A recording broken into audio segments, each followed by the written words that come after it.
శ్రీ మాఘ పురాణము 23వ అధ్యాయము. నారదుని దూత్వము. గ్రత్సమత ఋషి జహ్నుమునితో ఇలా అన్నాడు. పారిజాత పుష్పాల కోసం వెళ్లిన గుహ్యకుడు ఇంకా రాలేదేమిటని దేవేంద్రుడు కొందరు దేవతలను వెంటబెట్టుకుని బయలుదేరాడు. పారిజాత కుసుమాల మీద ఉన్న ఆపేక్ష అలాంటిది. మరి దేవేంద్రుడు అంతటివాడు పారిజాతపు పూల దొంగతనానికి సిద్ధపడ్డాడు.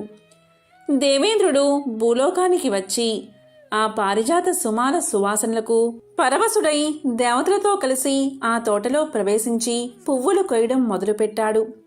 దేవతలంతా ఆ పారిజాత వృక్షాలను దేవలోకానికి పట్టుకుపోదాము అన్నారు. వారందరూ ఆ ప్రయత్నంలో ఉండి శ్రీనాథుని నిర్మాల్యం తొక్కుతున్నామని గమనించలేకపోయారు. ఆ నిర్మాల్యం తొక్కడం చేత వారి దివ్య శక్తులన్నీ నశించి వారంతా తేజో విహీన్లు అయిపోయారు. మర్నాడు పొద్దుటివేళ సత్యజిత్తు తన పూలతోటను చూడడానికి వచ్చాడు. అక్కడ నిస్తేజులై ఏం చెయ్యాలో తోచక తెల్లముఖాలతో నిలబడి ఉన్న దేవేంద్రాదులను చూసి ఆశ్చర్యపడి వారికి నమస్కారం చేసి, ఇంద్రాది దేవతలారా, ఒక్కసారిగా మీ అందరి దర్శనం అయినందుకు నాకు చాలా సంతోషంగా ఉంది. కానీ మీరందరూ ఇలా తేజస్సును పోగొట్టుకుని విచారంగా ఉండడం చూస్తే నాకు చాలా విచారంగానూ ఉంది. అయ్యలారా, మీరు భూలోక నివాసులైన మానవుల కంటే చాలా గొప్పవారు. అంతటి వారు ఈ పువ్వుల కోసం ఆశపడి ఇలా సజ్జనులు దూషించే పని ఎందుకు చేశారు? నాకు తెలియకుండా ఈ కుసుమాలు దొంగతనంగా కోసుకుపోవడం దోషం కాదా? ఈ పని మీ గొప్పతనాన్ని తగ్గించడం లేదా అని అడిగాడు. దేవతలు సమాధానం చెప్పలేక తలలు వంచుకున్నారు. గరుత్మంతుడు నేలమీద మాంసానికి ఆశపడి వల్లో చిక్కుకున్న రీతిగా మేము ఈ పువ్వుల కోసం ఆశపడి ఇలాంటి దురవస్థను తెచ్చుకున్నాము. మాకీ దుర్గతి తొలగిపోవడానికి ఉపాయం ఏదైనా ఉంటే చెప్పు అని దేవతలు అడిగారు. దానికి కాపువాడు, అయ్యలారా, నేను చదువురాని అజ్ఞానిని, మీకు నేనేమి ఉపాయం చెప్పగలను అంటూ ఇంటికి వెళ్ళిపోయాడు. ఇంద్రుడు మొన్నగు దేవతలంతా ఆ వనంలో తిండి తిప్పలు లేకుండా 11 రోజులు ఉండిపోయారు. వారి అవస్థ చూస్తూ ఏమీ చేయలేక కాపువాడు కూడా భార్యతో సహా ఆ 11 రోజులు ఉపవాసం చేశాడు. పాపం, ఆ 11 రోజులు దేవతలకు అమృత ఆహారం లేదు. దేవతా స్త్రీలతో విమానాల మీద విహారాలు లేవు. కామధేనువు అందించే మధురమైన పాలు లేవు. చింతామణి, కల్పవృక్షం తెచ్చి ఇచ్చే రుచికరమైన భోజన పదార్థాలు లేవు. దేవతల ఉపవాసాలతో చిక్కి శల్యాలు అయ్యారు. కాపువాడు వారి మీద జాలి చూపించి తాను చల్లిన శ్రీ మాధవుడి నిర్మాల్యాన్ని తీసేశాడు. దేవతల విముక్తి కోసం అతడు శ్రీ లక్ష్మీనారాయణుడికి పూజలు పునస్కారాలు చేయడం ప్రారంభించాడు.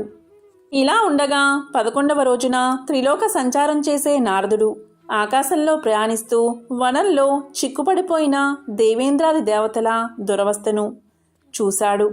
వారికి విడుదల కలిగించే ఉపాయం ఏమిటో అతనికి తెలియలేదు. అందుచేత వెంటనే శ్రీహరి నివాసమైన వైకుంఠపురానికి వెళ్ళి శ్రీ లక్ష్మీపతిని దర్శించి ఆయనకు నమస్కారం చేసి ఇలా స్తుతించాడు. ఆర్తత్రాణ పరాయణ భవతే నారాయణాత్మనే గోవిందాయ సురేశ్వరాయ హరయే శ్రీసాయ చేసాయ చ అని నారాయణుడు విష్ణుమూర్తిని స్తుతించగా ఆ స్తుతిని విని నారాయణుడు చాలా సంతోషించి ఇలా పలికాడు. నారదా, రా, ఇప్పుడెందుకు స్తుతిస్తున్నావో చెప్పు. నీకేం కావాలి? నువ్వేమి చేసినా అది నీకోసం కాదు, లోకానికి ఉపకారం చేయడానికే అని నాకు తెలుసు. అందుకే నువ్వడిగేది ఏదైనా కష్ట సాధ్యమైనా నీకు సాధించి ఇస్తాను, చెప్పు అన్నాడు నారాయణుడు. అప్పుడు నారదుడు ఆయనతో, స్వామి, దేవదానవ సమనున్నాడు అమృత కలశాన్ని క్షీరసాగర తీరంలో దేవతలు కొంతసేపు ఉంచారు. తిరిగి అది తీసుకునేటప్పుడు ఆ కలశంలోని అమృతం 2 చుక్కలు ఒలికి భూమి మీద పడి ఒక చుక్క పారిజాత వృక్షంగాను ఇంకొక చుక్క తులసి మొక్కగాను జన్మించాయి. ఆ పారిజాత తులసి వృక్షాలను ఒక కాపువాడు విస్తరింపచేసి పెద్ద ఉద్యానవనంగా చేశాడు. పారిజాత పుష్పాల పరిమళ సౌందర్యాలకు దేవతా స్త్రీలు ముచ్చటపడి అవి కావాలని దేవేంద్రుణ్ణి ప్రార్థించారు. వారి కోరిక మేరకు ఒక గుహ్యకుణ్ణి పంపి ఇంద్రుడు ఆ పారిజాత కుసుమాలను దొంగతనంగా తెప్పించుకునేవాడు. ఒకనాడు ఆ పారిజాత వృక్షాన్ని దేవలోకానికి తెచ్చి నాటుకోవాలని కోరిక పుట్టి దేవేంద్రుడు దేవతలతో కలిసి ఆ తోటకు వచ్చాడు.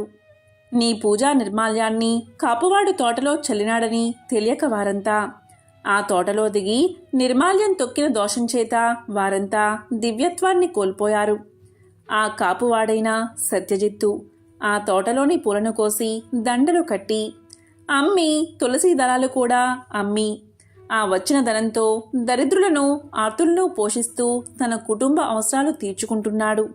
అటువంటి కాపువాని జీవనాధారమైన ఆ పూలను దళాలను దేవరాజు అక్రమంగా అపహరిస్తున్నాడు. వారిప్పుడు ఆ తోటలో బందీలై తిండి తిప్పలు లేక నీరసించి కళాకాంతులు నశించి దీనులయ్యారు. దేవా, వారిని నీవెలాగైనా కాపాడాలని విషయమంతా చెప్పాను అనగా జనార్దుడు అంతా విని ఇలా పలికాడు. నారదా, ఇంద్రుడు చేసిన దోషాలు చాలా ఉన్నాయి. పొరుల సొమ్మును వారికి తెలియకుండా అపహరించడం మొదటి దోషం. కాపువానికి జీవనోపాధిని పోగొట్టడం రెండవ దోషం. నా నిర్మాల్యం తొక్కడం మూడవ దోషం. ఇన్ని దోషాలకు పాల్పడినందువల్లనే ఇంద్రాది దేవతలు నిస్తేజులై నిర్వీర్యులై దేవలోకానికి పోయే శక్తి లేక ఉపవాసాలతో కృంగి కృశించిపోతున్నారు. నా నిర్మాల్యాన్ని ఎవరైనా తెలిసి తొక్కినా తెలియక తొక్కినా వారి సర్వశక్తులు నశిస్తాయి. దేవతలతో పాటు కాపువాడు ఉపవాసాలు ప్రారంభించి ఈనాటికి 11 రోజులు అయినది. ఆషాఢశుద్ధ పాడ్యమి మొదలు ఈనాడు ఏకాదశి తిథి వరకు సత్యజిత్తు ఉపవాసాలు చేస్తూ అష్టాక్షరి మంత్రాన్ని జపిస్తున్నాడు. ఈ ఏకాదశి నాడు అహోరాత్రులు ఉపవాసం చేసి అష్టాక్షరి మంత్రాన్ని జపిస్తే నేను సత్యజిత్తుకు ప్రసన్నుడై కోరిన వరాలు ప్రసాదిస్తాను.